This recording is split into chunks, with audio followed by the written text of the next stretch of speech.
Hey everyone, welcome to Sociastrology. Today we are going to look at the year 2025 on a personal level.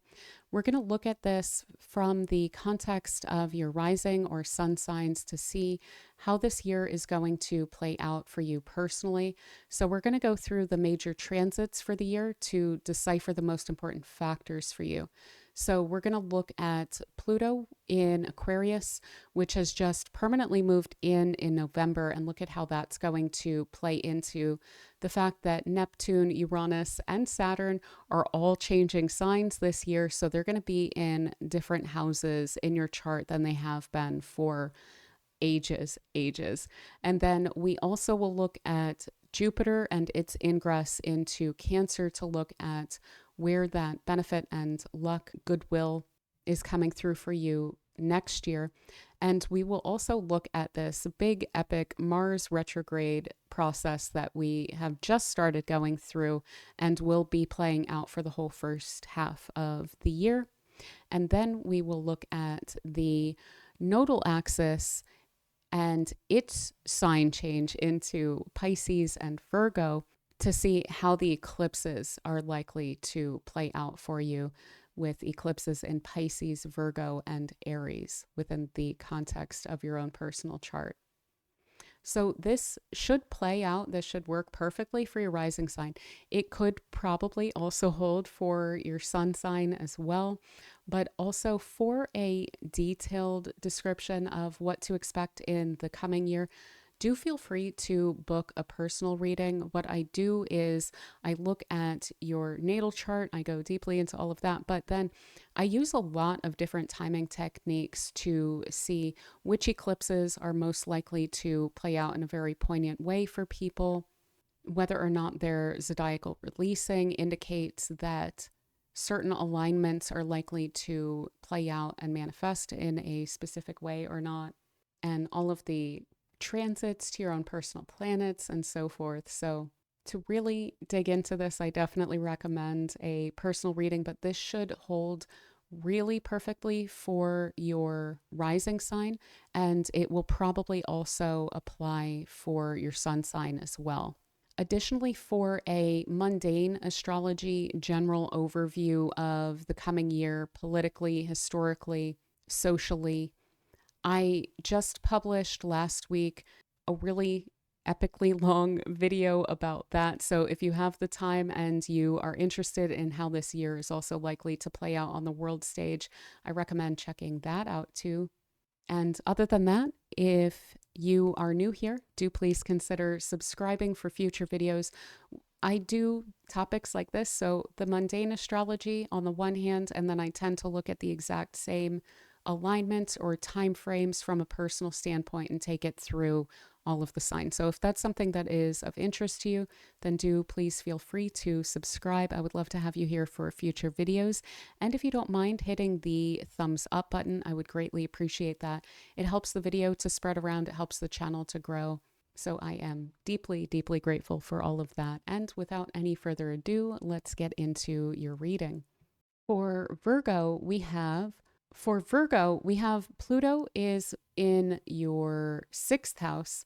We have Saturn and Neptune moving into your eighth and Uranus moving into your 10th. So with Pluto in the sixth house, this is bringing up a lot of transformation and questions of control, regeneration, development, depth, and focus on sixth house matters of tasks, work, your job, coworkers, employees, as well as your health. So that is playing out also within the context of Uranus, which brings a great deal of change and potentially even upheaval, very sudden, surprising, sometimes shocking events, but also a great deal of fascination and interest to your 10th house of career and public standing, your reputation, your life in the public sphere. So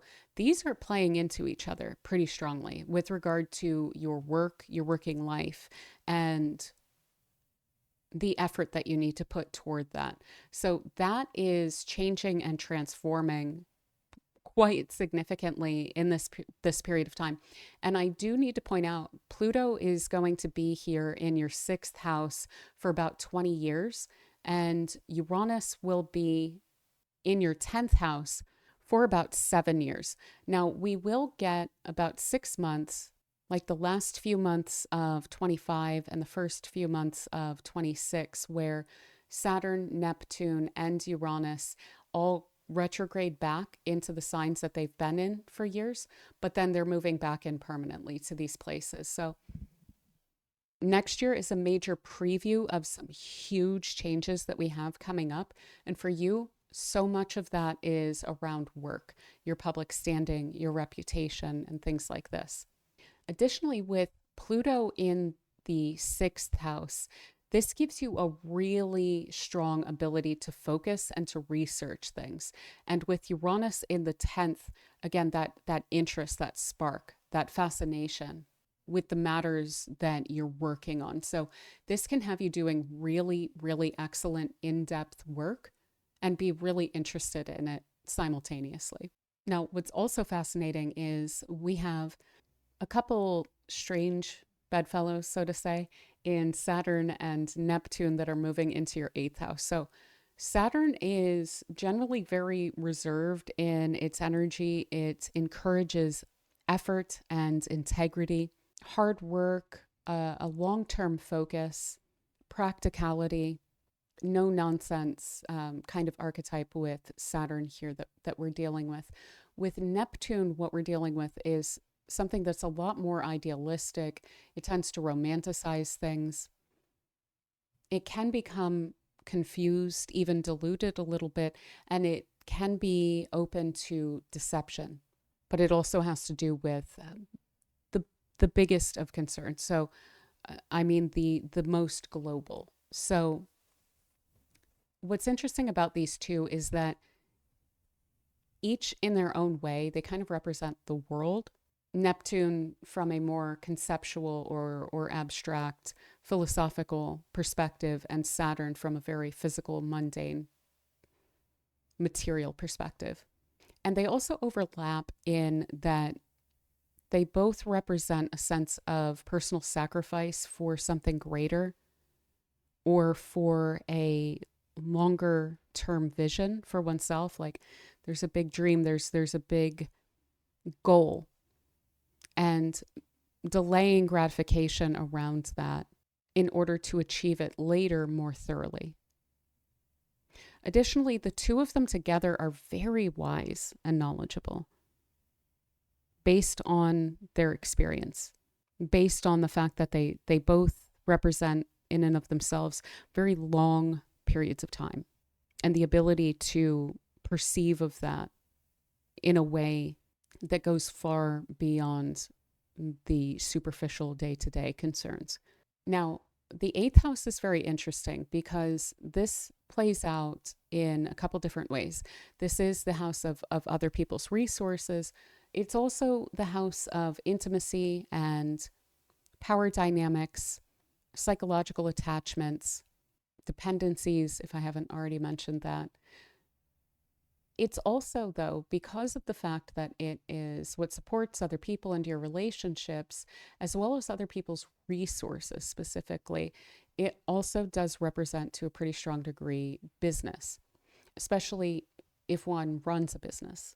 And so with these two together here, we can get a really strong focus on that, and it won't necessarily be totally easy. So for instance, if you run your own business, these energies are aligning really strongly for you and in a very fascinating way where this can increase your reach in ways that you really did not expect.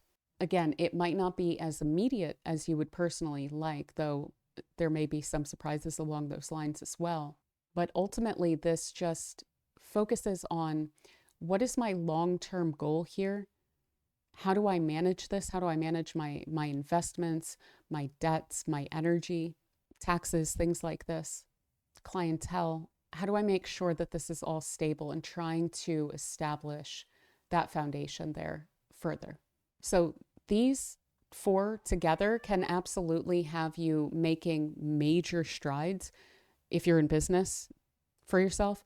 But again, it's through effort, it's through ingenuity, it's through being willing to put in the hours and to really perfect the craft there.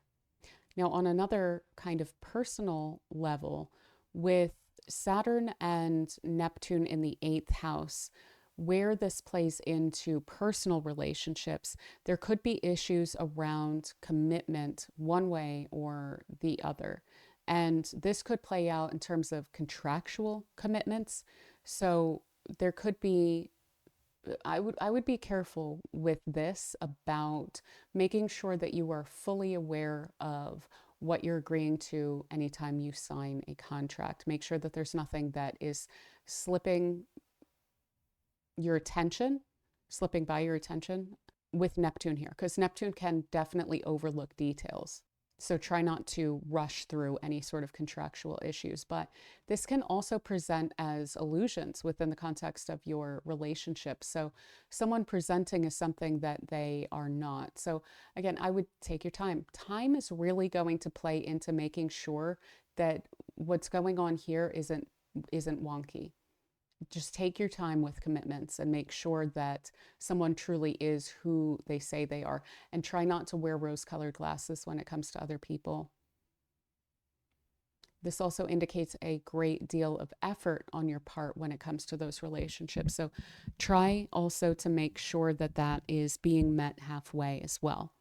Now, looking at Jupiter and Mars here. So Mars is going through a big, big dramatic ordeal of its retrograde cycle in the first half of 2025. So it will start in December in early Leo, and then it will go all the way back to 17 degrees of Cancer, and then it will finally move on. But again, Mars only goes retrograde every couple of years. When it does so for a long time. So we're dealing with some very concentrated Mars energy in our charts right around this area.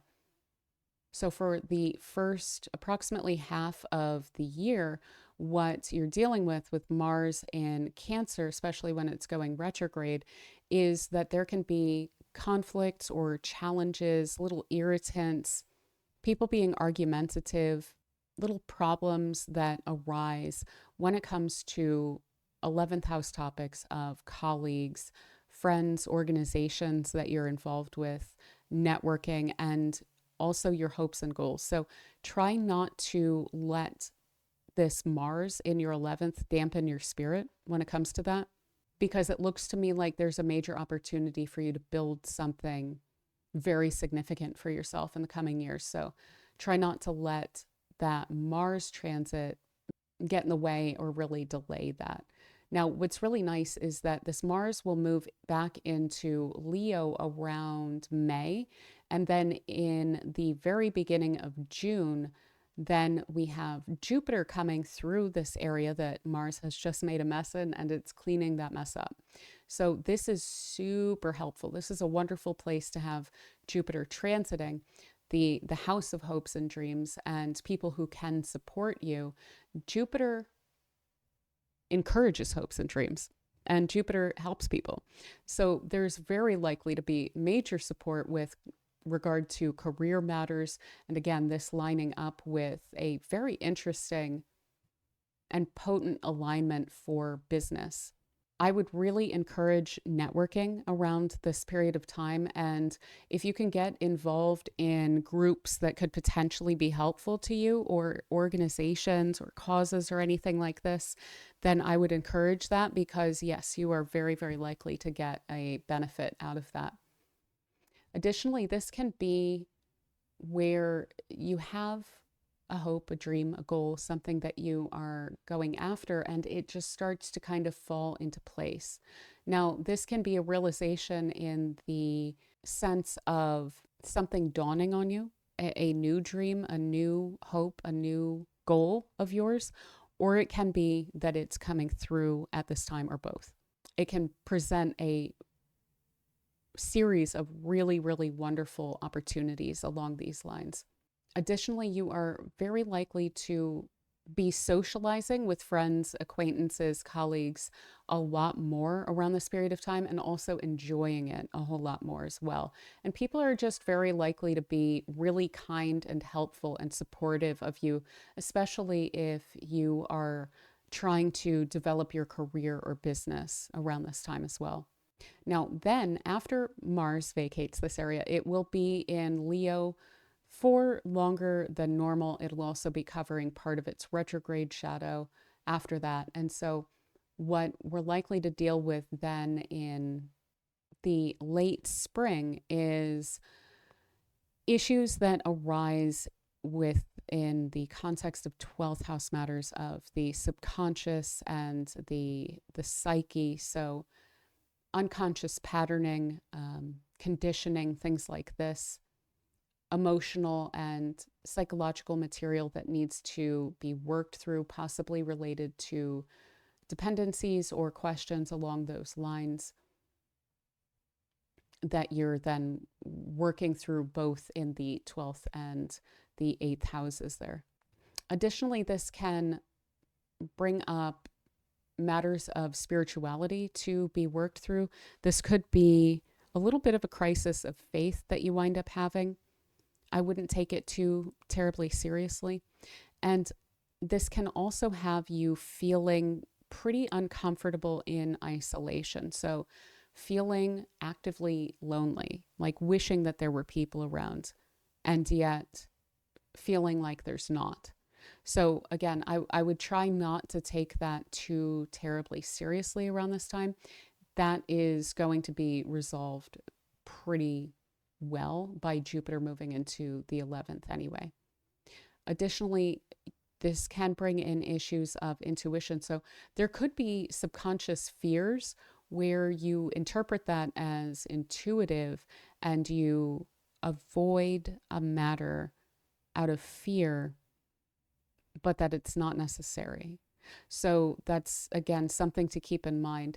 This is likely to just be kind of acting a bit dramatically on your psyche and your emotions around the May and first half of June timeframe. So let's look at the eclipses that we have coming up. So we have the nodal axis is also changing signs this year, and it's moving from Aries into Pisces. So the nodal axis always moves in a retrograde motion, which is to say that it moves clockwise through the chart. All of the other planets move counterclockwise around the chart. And what the nodal axis represents is how the sun comes up over the northern hemisphere and then down into the southern hemisphere with the seasons. It does this each year. The moon also does this throughout the month. And there is a point at which the sun and the moon meet in the middle there, so to say, and they are then in perfect alignment with the earth. And so that's how we wind up with eclipses, is that when we are in the season that is around the nodal axis, so for instance in Pisces season and Virgo season, then we wind up getting a solar eclipse and a lunar eclipse. This is, sometimes there's more, but this represents the point at which the sun and the moon and the earth align. And so we wind up getting eclipses around these times. Now, this year in the spring, we're actually not getting a Pisces solar eclipse because this is so close to Aries. We're actually catching an Aries solar eclipse on March 29th. And so with that one, that is playing out in your 8th house. So again, bringing up questions of contracts and investments. There could be an opportunity that presents itself to you around that time. And again, I would just really make sure that you're fully aware of everything that a given contract requires or suggests. Additionally, this is orienting you to develop greater trust in the spring of 25, similar to the fact that Saturn and Neptune will shortly be in that area, and then a reorientation of your attitudes toward individual security versus intimacy as well. So that'll be something that will be arising for you toward the end of March. And there will be opportunities for you to grow and develop along those lines. But then carrying on from there, the rest of the eclipses will be in Pisces and Virgo, which is to say that they will be in your 7th and 1st houses. So in the spring and autumn, you're also likely to see a development of new relationships or a new stage of a partnership. So leveling up within a partnership, so to say. And again, this also orients toward the North Node. So we're encouraged to take on and to experiment with the area that our North Node is indicating, and to release or to not over rely on the area indicated by the South Node. So the South Node being in your 1st house is indicating releasing parts of yourself, but also releasing an overdependence on yourself to develop greater trust again. And of course, with Pisces and Virgo here, 1st and 7th houses, we're definitely talking about boundary work here. So I think that making sure that you're really comfortable with your boundaries and that you're really clear on that is going to be critical for you in terms of the development of relationships in the coming years. And there's just so many indications around that, which point to 2025 being a year in which there's a lot of progress and development along those lines.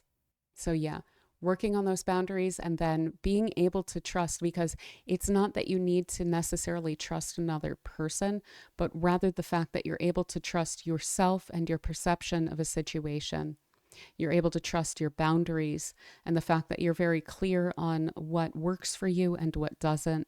And you also trust yourself not only to see these things, but then to act on them. So if someone is not holding up their end of that, or if they are violating those boundaries, or if they have unequal expectations, or they play power games within relationships or something, that you'll recognize that and you'll step away from that, therefore. And so as long as you have that you've developed, I think that clears up a lot of any potential trust issues that you're still working through in the coming year or two. So that is what I have for you, Virgo.